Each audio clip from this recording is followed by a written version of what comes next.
ఫలితం ఎంతవరకు వస్తుందో లేదనేది మనం చెక్ చేసుకోకపోతే ఇక్కడ మనకు బాస్ అనేటోళ్ళు ఎవరు ఉండరా బాస్ ఎవరు? బాస్ అనేది ఎవరు లేరు. ఎందుకంటే జీతం చేసే దగ్గర అయితే బాస్ ఉంటాడు, భయపడి పని చేస్తాం.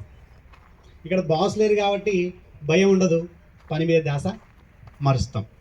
కానీ జీతం చేసే దగ్గర బాసుకు భయపడి పని చేస్తే నీ జీవితాన్ని నిలబెట్టుకోలేవు. కానీ జీతం ఇయ్యని దగ్గర జీవితాన్ని నిలబెట్టేటువంటి బాసు లేని దగ్గర పని చేసుకొని నిన్ను నువ్వు చెక్ చేసుకొని ఎప్పటికప్పుడు పని చేసుకుంటే మాత్రం నీ జీవితాన్ని నిలబెట్టుకోవచ్చు. సో అలాంటి అవకాశంలో మనం ఉండి మన ప్రయత్నంలో లోపాలు ఉండడం వల్ల ఫలితంలో శూన్యమవుతుంది. సో మన ప్రయత్నాన్ని మనం సర్దిద్దుకోగలిగితే 100% మనం ముందుకు వెళ్ళడానికి అవకాశం ఉంటుంది. ఒక మార్కెటింగ్ పర్సన్ యొక్క వే ఆఫ్ థింకింగ్ ఏది ఏమున్నా ప్రతి సైట్కు ఖచ్చితంగా అటెండ్ అవ్వాలి. అది కూడా ఒక టైమింగ్ ప్రకారం అటెండ్ అవ్వాలి. మార్నింగ్ 10 o'clock సైట్లోకి వస్తే ఈవినింగ్ 7 o'clock దాకా 100% కస్టమర్ వచ్చినా రాకపోయినా, మార్కెట్ వచ్చినా రాకపోయినా, సేల్ ఉన్నా లేకపోయినా టైంని స్పెండ్ చేయాలి. ఫస్ట్ టైంని స్పెండ్ చేసినటువంటి ఆ టైంలో నువ్వు ఏం నేర్చుకుంటున్నావు ఇక్కడ కూర్చొని అనేది కూడా ఇంపార్టెంటే. వచ్చినామా, టేబుల్ దగ్గర కూర్చున్నామా, జేబులోకి నుంచి ఫోన్ తీసామా, వచ్చిన కాడ నుంచి లంచ్ టైం వరకు దాని ఫోన్ అటు ఇటు బాగా ఆపరేట్ చేసేసి మళ్ళీ లంచ్ టైంలో లంచ్ చేసేసి మళ్ళీ లంచ్ తర్వాత మళ్ళీ మొబైల్ చేతిలో పడుకొని మళ్ళీ ఈవినింగ్ దాకా మొబైల్ని వాచ్ చేసి వెళ్ళిపోతే నువ్వేం నేర్చుకోవు. ఇంట్లో ఉన్న మొబైల్ని వాచ్ చేయొచ్చు, ఈడ ఉండి మొబైలే వాచ్ చేయాలి. అంటే ఈడ ఉండి కూడా నువ్వు ఇంట్లో ఉన్నట్టు లెక్క. ఇక్కడ వచ్చినటువంటి చాలామందిని అబ్జర్వ్ చేసుకోవాలి.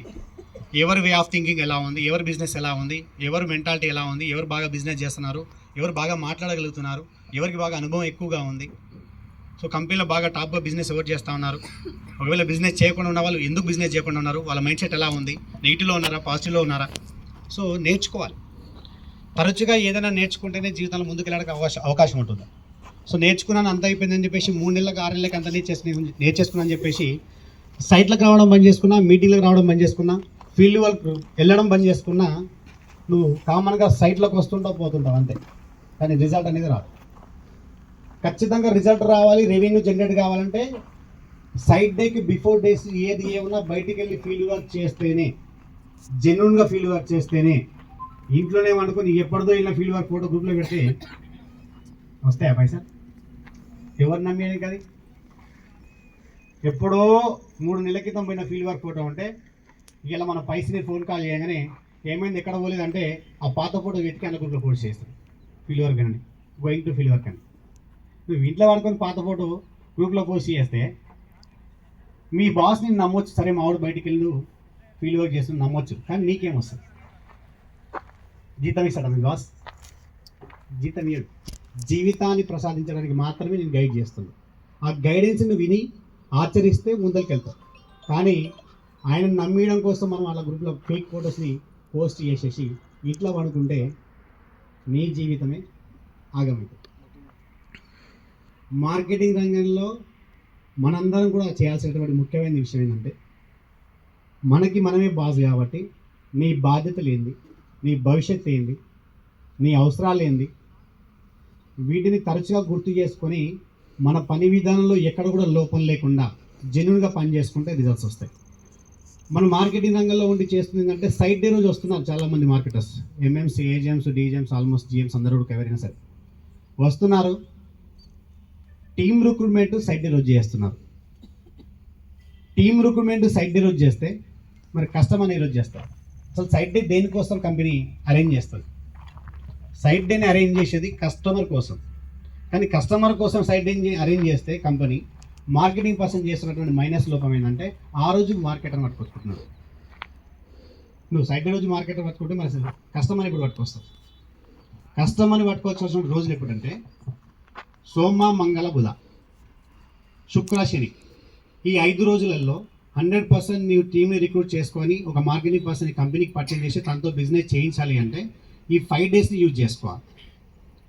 5 డేని యూజ్ చేసుకున్న తర్వాత మిగతా ఏదైతే ఈ థర్స్డేస్ మనకు సండే ఉందో ఈ థర్స్డేని సండేని 100% ప్రిపేర్ చేసుకున్నటువంటి మార్కెటర్ ద్వారా ఫీల్డ్ వర్క్ చేసేసుకొని గురువారం రోజు, ఆదివారం రోజు సైట్కి కస్టమర్తో వచ్చేటట్టుగా చూసుకోవాలి.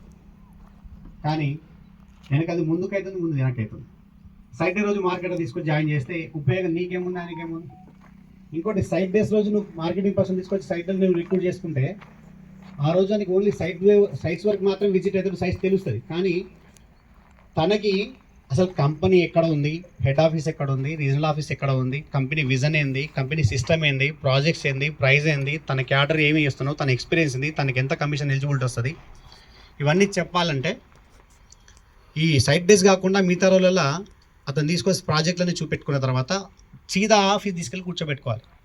హైదరాబాద్ ఆఫీస్కో కల్లకుర్తి ఆఫీస్కో తీసుకెళ్ళి ఆఫీస్కి వెళ్ళి కూర్చోబెట్టుకొని అప్పుడు ఆ మార్కెటింగ్ పర్సన్కి ఏం చేస్తే ఎలా ముందరికి వెళ్తుంది, కంపెనీ సిస్టమ్ ఏంది, ప్రాజెక్ట్ ఏంది, ప్రైజులు ఏంది, నీ క్యాటర్ ఏంది, నీ కమిషన్ ఏందని ఎవ్రీథింగ్ చెప్పుకోవాలి.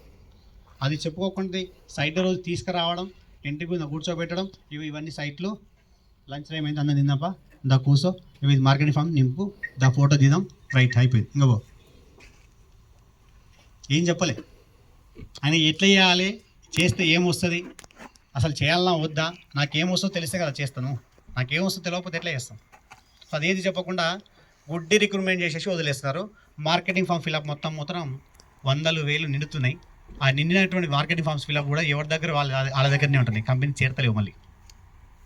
సో టీమ్ రిక్రూట్మెంట్ అనేది ఎప్పుడెప్పుడు చేసుకోవాలి, మండే, ట్యూస్డే, వెడ్నెస్డే, థర్స్డే ఖచ్చితంగా కస్టమర్తో సైట్కి రావాలి. మళ్ళీ ఫ్రైడే, సాటర్డే మళ్ళీ టీమ్ రిక్రూట్మెంట్ చేసుకో, లేదా కస్టమర్ ఫీల్డ్ వర్క్ చేసుకో, సండే రోజు మళ్ళీ కస్టమర్తో సేల్ తీసుకొని రావాలి. ఈ రకంగా చేసుకుంటే రిజల్ట్స్ వస్తాయి.